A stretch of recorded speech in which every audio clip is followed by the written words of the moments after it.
नमस्कार. छायाज रेसिपीजमध्ये आज आपण बनवतोय अगदी चमचमीत कुरकुरीत असा मसाला डोसा. यासाठी तुम्हाला कुठलीही पूर्वतयारी करायची गरज नाही आहे. डाळ तांदूळ भिजत घालायची गरज नाही आहे. घरी असलेल्या गव्हाच्या पिठापासून अगदी रेस्टॉरंटसारखा मसाला डोसा आज आपण तयार करणार आहोत. पाहूनच तोंडाला पाणी सुटेल इतका मस्त असा परफेक्ट मसाला डोसा घरच्या घरी तुम्ही बनवू शकता. चला तर अजिबात वेळ न घालवता लगेच बनवायला सुरुवात करूया.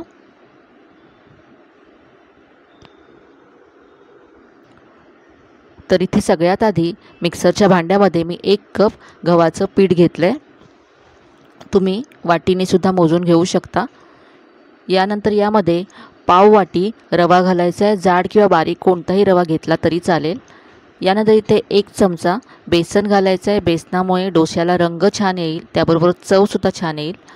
यानंतर इथे अर्धा चमचा साखर घातले. साखरेमुळे सुद्धा रंग छान येतो डोस्याला. आता हे आपल्याला मिक्सरला फिरवून घ्यायचं आहे, बारीक करून घ्यायचं आहे. अगदी याची फाईन पावडर तयार करून घ्यायची आहे. तर हे पहा मी असं बारीक करून घेतलं आहे. हे एक प्रकारचं आपलं डोश्याचं प्रीमिक्स तयार आहे. हे तुम्ही एअरटाईट कंटेनरमध्ये भरून ठेवू शकता आणि जेव्हा तुम्हाला हवा तेव्हा यापासून तुम्ही डोसा झटपट तयार करू शकता पुढचं साहित्य घालून. तर आता या सगळ्या पिठाचा मी डोसा बनवणार आहे. तर इथे मी हे पीठ एका बाउलमध्ये काढून घेते. आता यामध्ये पाव कप दही घालायचं आहे. थोडंसं आंबट दही घ्यायचं आहे.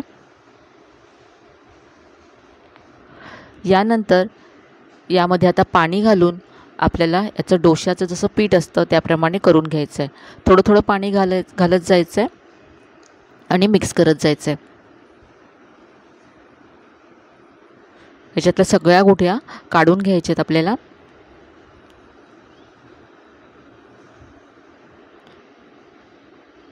तर पाण्याचं प्रमाण तुम्हाला इथे कमी जास्त लागू शकतं. कन्सिस्टन्सी लक्षात घ्या. इथे पहा अशा प्रकारचं आपल्याला पीठ हवं आहे. रिबिन कन्सिस्टन्सी नाही आहे, अशी फ्लोईंग कन्सिस्टन्सीचं आपल्याला पीठ हवं आहे. याच्यामध्ये ज्या गुठळ्या आहेत त्या फेटल्यानंतर निघून जातील. तर आता हे पीठ आपल्याला 3 ते 4 मिनटं छान फेटून घ्यायचं आहे. तर इथे आता मी विस्कने हे असं फेटून घेते. फेटतानाच तुमच्या लक्षात येईल हे पीठ हलकं व्हायला लागलं आहे. फेटल्यामुळे आपला डोसा छान जाळीदार होईल.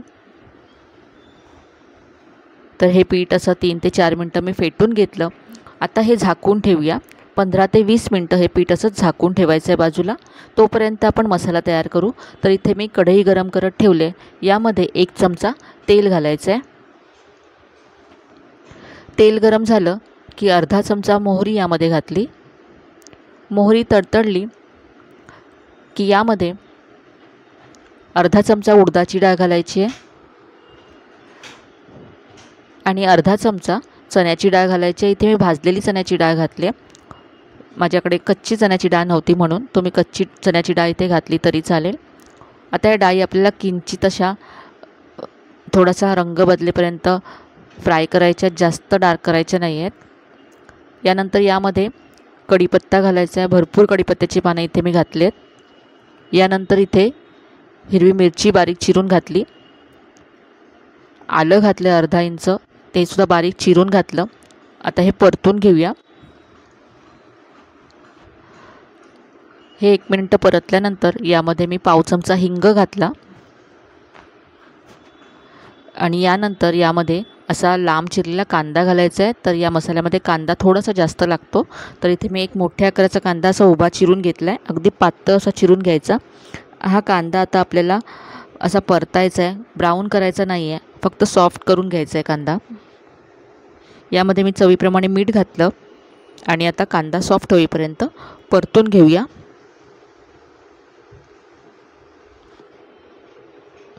या भाजीमध्ये जास्त मसाले घातले जात नाहीत, फक्त आपण मीठ आणि हळदच घालणार आहोत. तर हा कांदा आता सॉफ्ट झाला आहे. यामध्ये पाव चमचा हळद घातली. हळद मिक्स करून घेऊया. आता यामध्ये अर्धी वाटी पाणी घालायचं आहे, कारण ही भाजी सैलसर असते. आपल्याला ही भाजी डोश्यावर पसरवायची आहे, म्हणून सैलसर व्हावी भाजी यासाठी यामध्ये पाणी घालायचं आहे.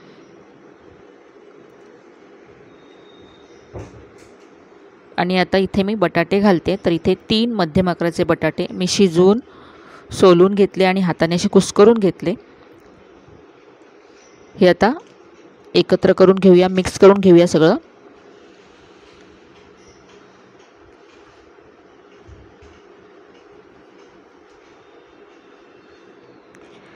तर इथे भाजी तयार आहे. तर अगदी मस्त अशी भाजी तयार आहे आपली. यावरती आता थोडीशी कोथिंबीर घालायची आहे आणि गॅस बंद करायचा आहे.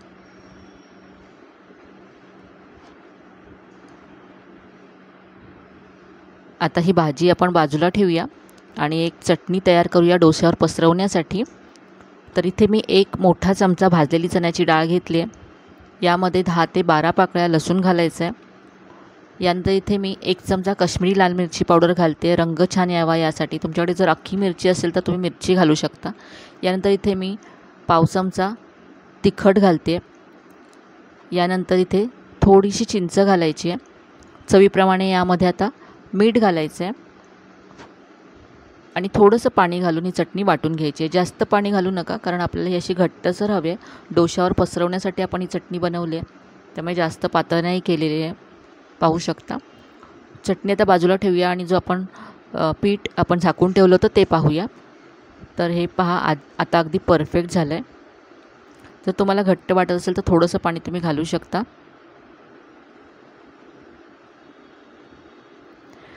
आता यामध्ये चवीप्रमाणे मीठ घालायचं आहे. मीठ मिक्स करून घेऊया आणि यानंतर आता यामध्ये पाव चमचा बेकिंग सोडा घालायचा आहे. तुम्ही अर्धा चमचा इनो फ्रूट सॉल्टसुद्धा घालू शकता. सोड्यावरती थोडंसं पाणी घातलं आणि आता मिक्स करून घेऊ. आपण हा इन्स्टंट डोसा बनवतो आहे, त्यामुळे यामध्ये मी थोडासा बेकिंग सोडा घातला. आता हे पीठ तयार आहे डोसा बनवण्यासाठी. आता याचे आपण डोसे बनवूया. तर इथे मी तवा गरम करत ठेवला आहे. तवा छान गरम झाला की यावरती तेल लावून घ्यायचं आहे. इथे ब्रशने मी असं तेल लावून घेते थोडंसं. यानंतर आता तव्याचा वरचा भाग थोडासा थंड व्हावा यासाठी असं पाणी शिंपडायचं आहे आणि आता इथे 1 चमचा पीठ असं सेंटरला घालून डोसा असा पसरवून घ्यायचा आहे. अगदी व्यवस्थित हा डोसा पसरवता येतो. अजिबात तुम्हाला तर प्रॉब्लेम येणार नाही डोसा पसरवताना. पहिल्यांदा बनवत असाल तरी अगदी परफेक्ट हा डोसा बनेल. तसा पातळ डोसा पसरवून घेतला. आता डोस्याची वरची बाजू ड्राय होईपर्यंत आपल्याला हा डोसा भाजून घ्यायचा आहे. तर भाजताना तवा फिरवून हा डोसा भाजायचा आहे. जर तुम्ही डोसाचा तवा जो फिरवला नाही तर सेंटरला डोसा ब्राऊन होतो आणि कडेने व्हाईट राहतो. म्हणून तवा फिरवत हा डोसा सगळीकडून एकसारखा आपल्याला भाजून घ्यायचा आहे, म्हणजे सगळीकडून डोस्याला एकसारखा ब्राऊन रंग येईल.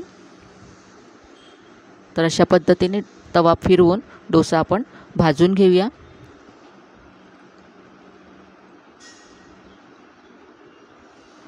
तर आता वरची बाजू ड्राय झाली की डोश्याला तेल, बटर किंवा तूप आवडीप्रमाणे लावून घ्यायचे. तर इथे मी आता तेल लावून घेते.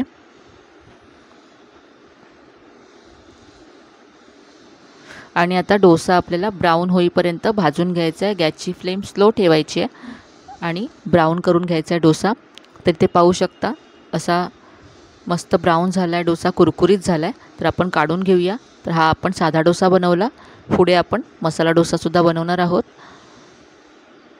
पाहू शकता किती मस्त रंग आला आहे एकसारखा सगळीकडे आणि कुरकुरीत झाला आहे अगदी डोसा. तर इथे आता आपण दुसरा डोसा तयार करून घेतला आहे. याला मी इथे बटर लावते.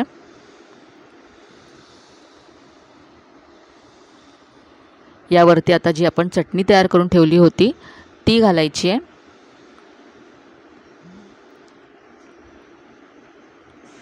चटणी पसरवून घ्यायची आहे.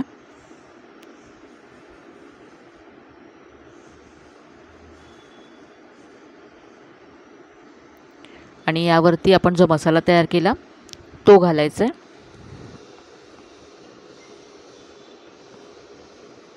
पसरवून घेऊया.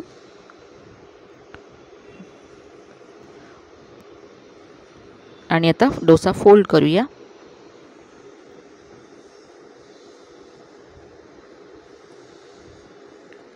तर हा मस्त असा आपला मसाला डोसासुद्धा तयार आहे.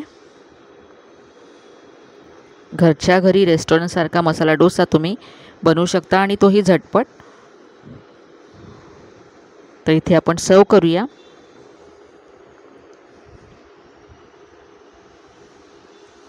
तुम्ही प्रीमिक्स जर बनवून ठेवलं तर कधीही तुम्ही अशा प्रकारचा डोसा बनवू शकता. तुम्हाला कुठलीच पूर्वतयारी करायची सुद्धा गरज लागणार नाही.